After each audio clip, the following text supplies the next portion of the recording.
that thing up there? That's the place. Historic Wigwam Village number 2.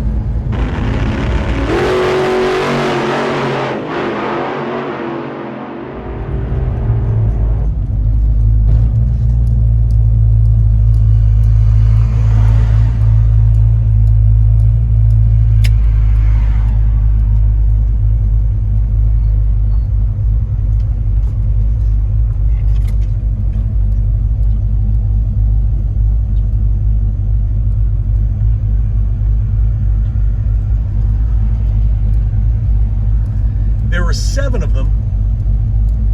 This is number 2. There's only 3 left. Number 2 here in Cave City.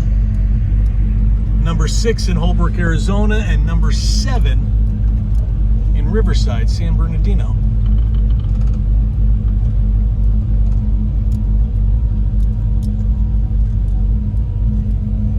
Park here for check-in. So that's Keith. You can get him from 3 to 7 on the telephone. Otherwise, he's out partying. Hey, man. That's right. Jeff Dissett, how are you? Nice to meet you. Nice to meet you. It turns itself off when it gets cool enough. Oh, yeah. That's the way it rolls. Yeah. Very nice. Thanks. This place has been here, what, 1936? 7. 37. But who's counting? Exactly. All right, 37. How long has that been here? 55. No, just a couple of minutes. Yeah. What does it have in it? Gandrid Chevrolet LSX 376 B15 with the Whipple 3.0 hot rod supercharger and a Wigner front accessory drive. Did you leave anything out? Nope. You left off the electric fan. Oh. An LS, huh? Yeah. Nice. Yeah, just a little bit of room to work on it. That's great. All right. Thanks, man. Disc brakes. Oh, yeah. So how long have you been here? 63 years. Stop it. Born and raised in Cave City? Oh, no. I thought you were asking how old I was. No, how long you been at the... We've owned it for 4 years. For you, You okay. want to hear the spiel? Yeah. All right, come on over. Am I on tape? Is it? Yeah, tape. That's fine. Is that the Super 8? Yes. All right, we're going to get the spiel.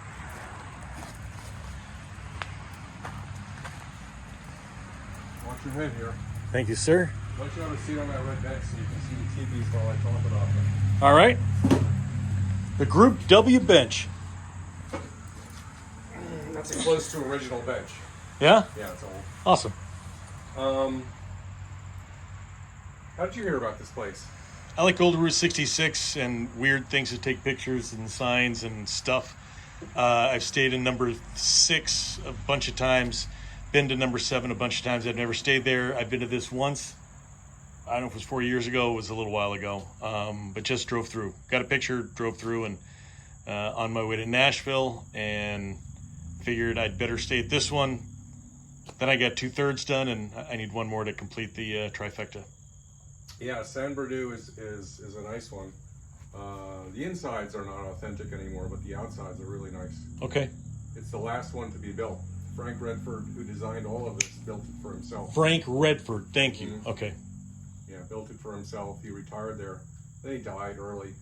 And his friend who bought this in 44 also went out west and bought that one from the estate. But anyway, these look like they're new, but they're actually quite old. What year do you think these were built in?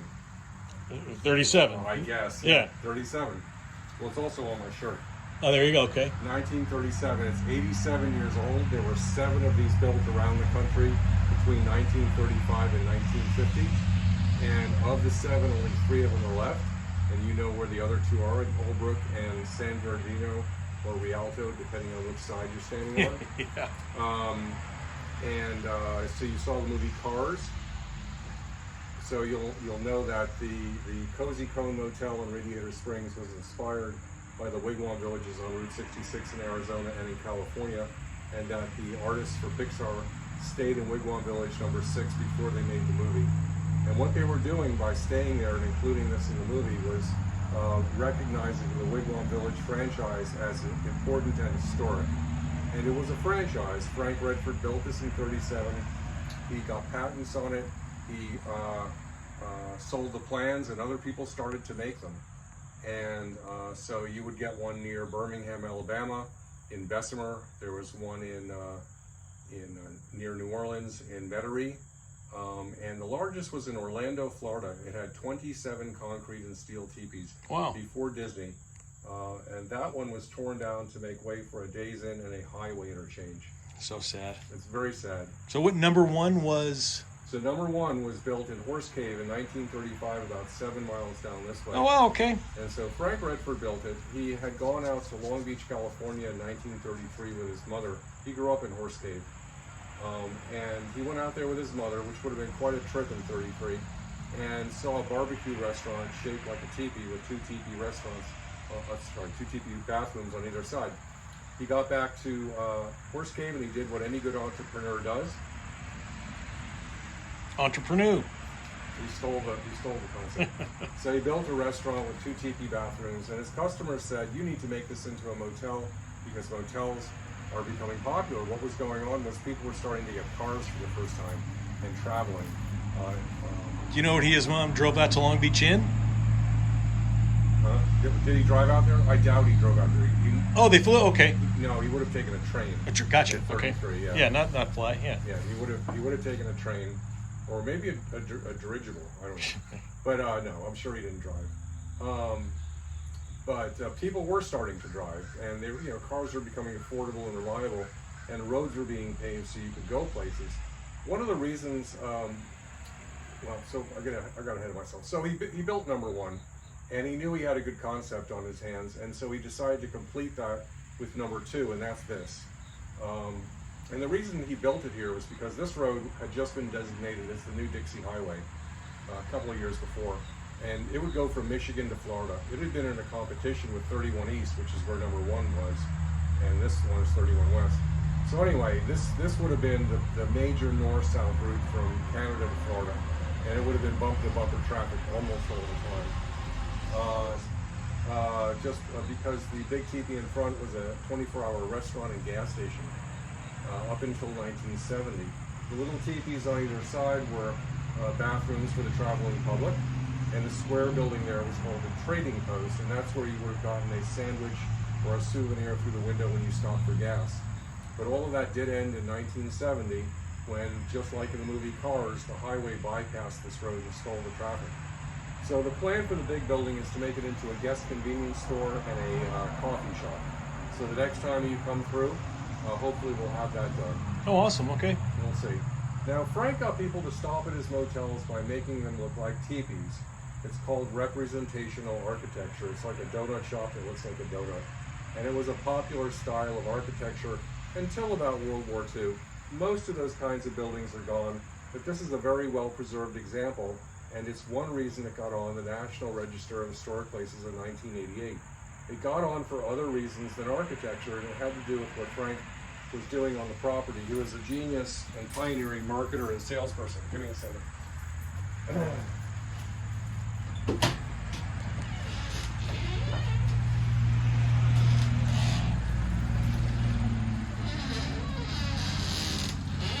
You can read about those other reasons in this book, which is in your room.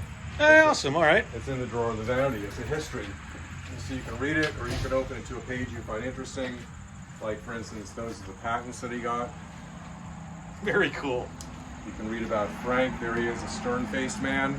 The stern-faced man. Nice. Yeah, All right. he was actually quite a. He was quite a business. He's really a serious guy. That's his mom Sally and his wife Vitra. She was very important to the success of Wigwam Village number 2, and you can read about that. There's this was taken in San Bernardino though. Oh, very cool. Mm-hmm. All right. So that would have been about 48, 49, 50, something around there. You can read about the real Native Americans of Kentucky and how they lived here, because they didn't live in teepees, they did not live in these. And so you can read about that. There's also a discussion in here about the cultural appropriation aspect of this. And what we mean is that Frank was not a Native American, but he did take Native American culture and he misused it purposely so he could make money selling motel rooms.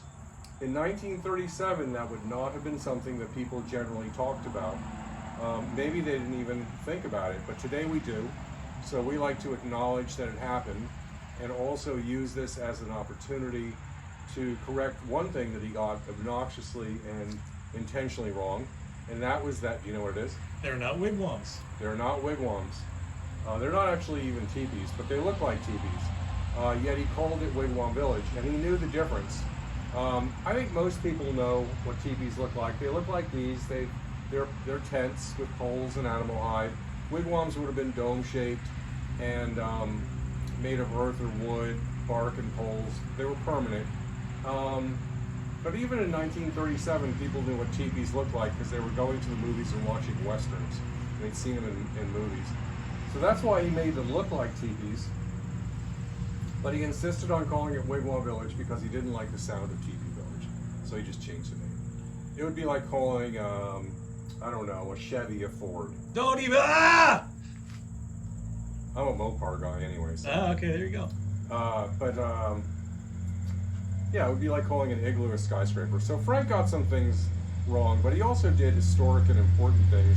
And that's why Megan and I bought this. We bought it because we are restoring it to the way it was on the day it opened in 1937. Now, we bought it in November of 2020 because, of course, what else do you do during a pandemic but quit your job and buy an old motel? And it was an operating motel, and it should not have been. Oh, really? Yeah, it had been operating for 83 years at that point. The last 20 years were really not good for it. The owners did not take good care of it. So I had heard somewhere or read somewhere that disrepair isn't the word, but it wasn't. And clean isn't the word. But yeah, it shouldn't have been. It wasn't clean, and it was falling apart. It leaked. They all leaked, and they just were cheaping it and not keeping it up. And so we closed it for several months so we could get it up to our standard of comfort and safety and cleanliness.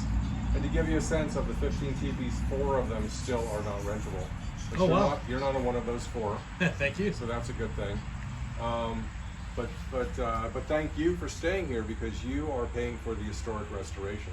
It's being paid for entirely by guests, and we appreciate that because we believe Wigwam Village number 2 is worth restoring and saving, and I'm guessing that you do too. It's a piece of Americana. I mean, it's our history. It's It is. It's not a Route 66 or the Lincoln Highway, but it's full on interesting connection. Dixie Highway.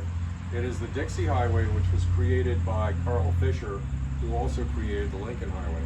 Oh, Fisher Body. Okay. Fisher Body. He made his fortune developing the first sealed headlights. That's right. I had planned to do the Lincoln Highway this year, but we went to the Street Machine Nationals in St. Paul instead. So maybe next year. I've done a bunch of it, but not the whole thing. Yeah, I've never been on it, so that's what we're doing, and we appreciate people like you who stop to appreciate it. I appreciate people like you for taking the dirt, for loving it and keeping it alive, because otherwise it's going to get scraped and there's going to be a days in and a fucking interchange. Yeah, it could have been.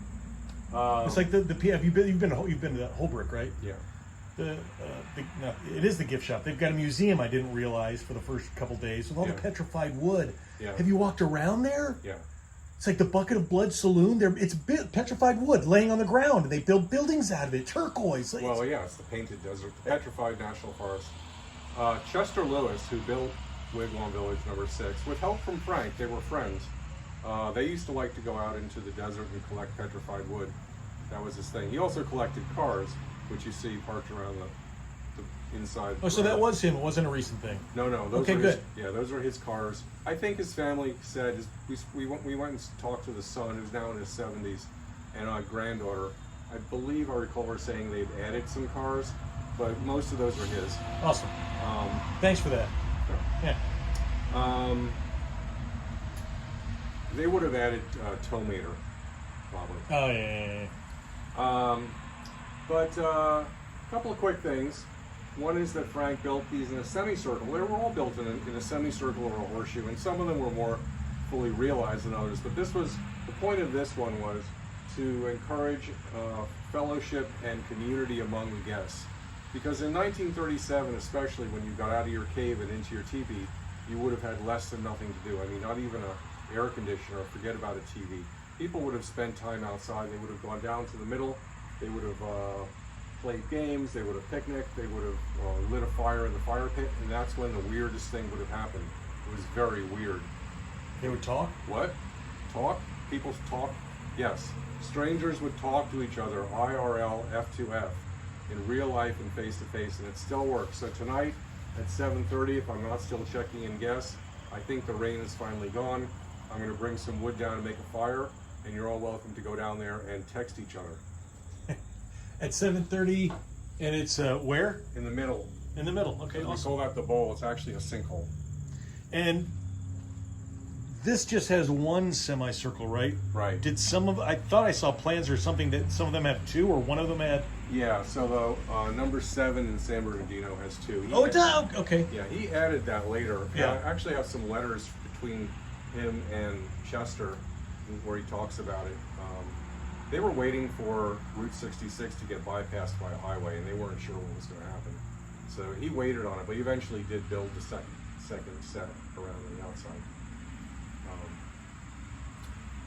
Well, I'm looking forward to getting some pictures here with that thing. Let me give you a couple more pieces of information. Yeah, please. You're welcome to bring a beverage down there. There are marshmallow sticks if you have things for the ends of them. They don't have to be marshmallows. The rooms have the original furniture from 37. No way. Wait, yeah, wait. When this was built, Frank advertised it as having private tiled baths with hot and cold water and inner spring mattresses. And the good news is that it still has all of those things, including the mattresses.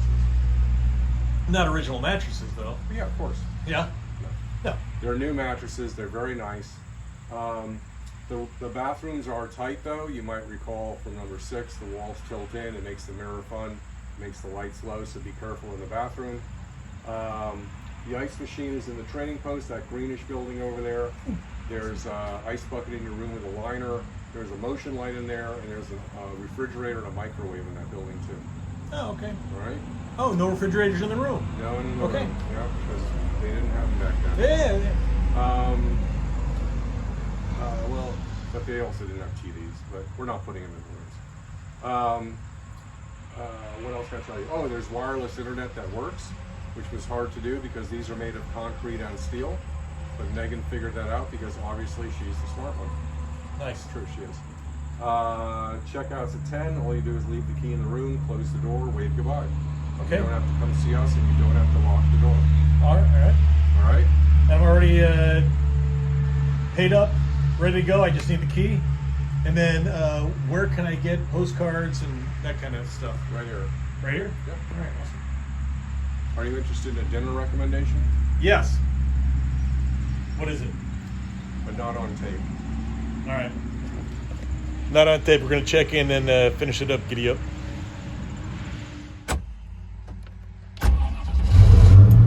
All right, we got all checked in. We are on Wigwam number 11. Let's take a little drive around this place. What do you say?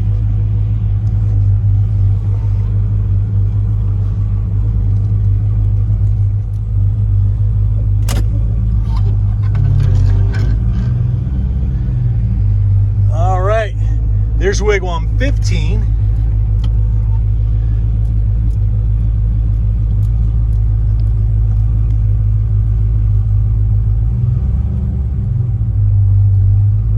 I think we're in this one. No, we're in this one, number 11, right there. We're gonna take a quick lap around, or not a quick, you know what I mean.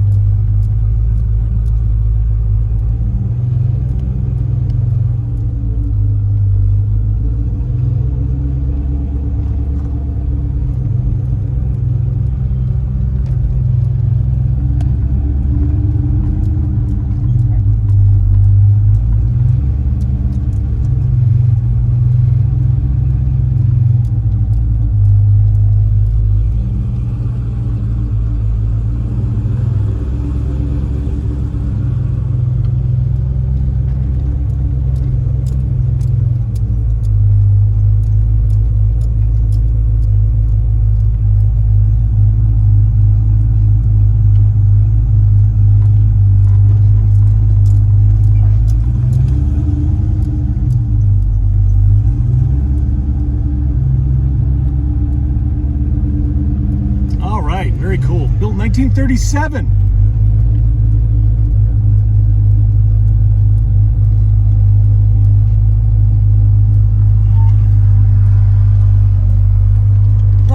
picture or two. All right. Got some pictures up front. Drive around, pictures up front. How cool is this?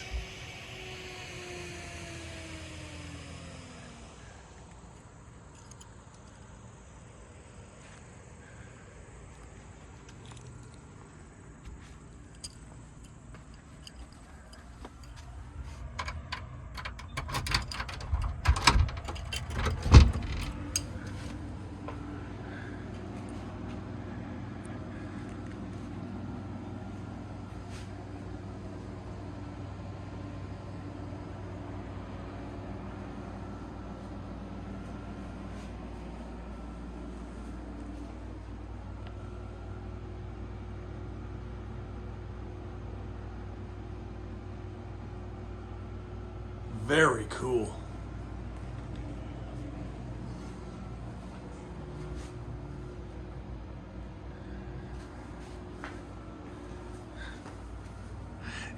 It's gonna be the original radiators, my guess. He says this is the original, it's original furniture.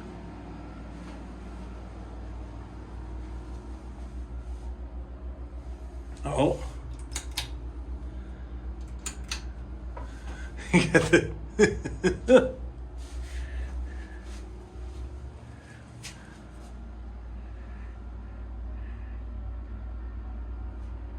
and the original tile. How awesome is that?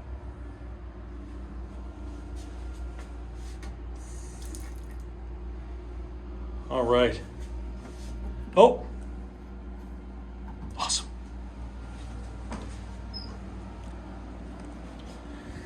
Ladies and gentlemen, Wigwam Village number 2, Cave City, Kentucky, in all of its glory. So cool.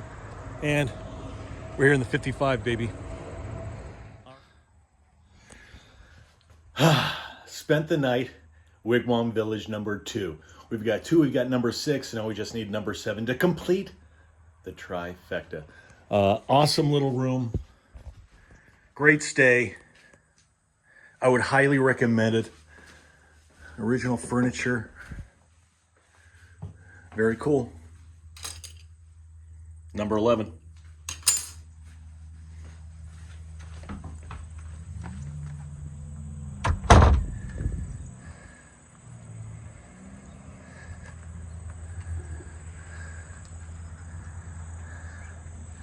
Hey, there it is. All right, we're heading to Mammoth Cave National Park. Thanks for coming along for the ride. If you stuck around this long, do me a favor, like, subscribe, and also watch another video. I think it helps the algorithm. Something like that. Thanks so much. Adios, amigos.